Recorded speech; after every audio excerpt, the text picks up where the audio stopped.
Many features are created from sketches that lie on construction planes. These planes are added so that sketches can be strategically placed at a certain angle or position relative to the model. Each construction plane is added as a parametric feature in the timeline, allowing for them to update as necessary when modifications are made. Let's take a look at how to add 4 different plane types: an offset plane, a plane at an angle, a tangent plane, and a midplane. The various plane commands can be accessed from 2 locations in Fusion 360, from the Construct drop-down menu and under Construct in the right-click menu.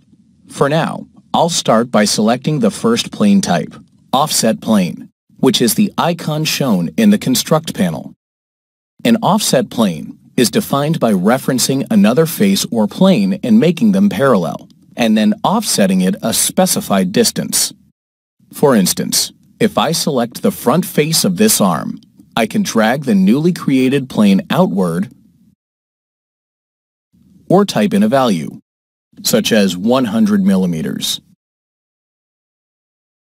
Now that the plane's created, a few things happened.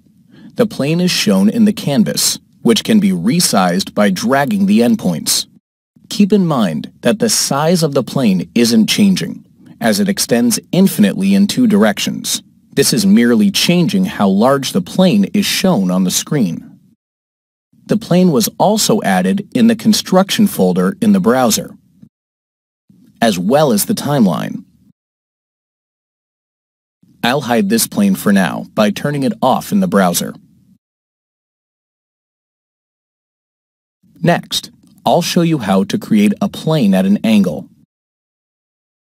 This plane type uses an axis, sketchline, or edge as a reference, and then the angle is defined numerically. For instance, if I select this top edge on the arm, the preview of the plane appears.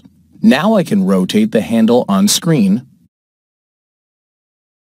or enter in a value to change the angle of the plane, such as 45 degrees.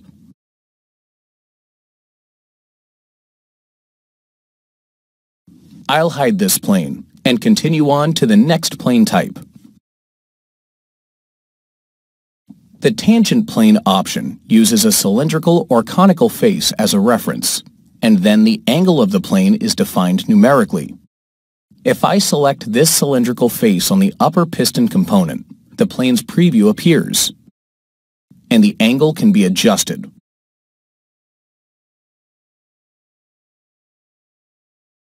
which I'll set to 30 degrees. I'll hide this plane to move on.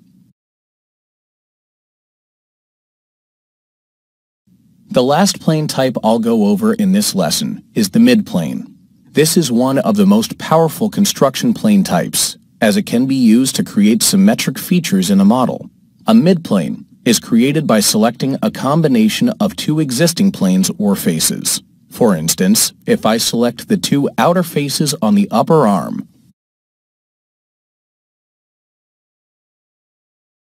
the plane is centered on this part. In this case, both faces were parallel to one another, but any 2 faces can be used to create a midplane, even if they're perpendicular. For example, if I repeat the command, I can select the front face on the arm and the top face, and the midplane is created at an angle between the 2 selections.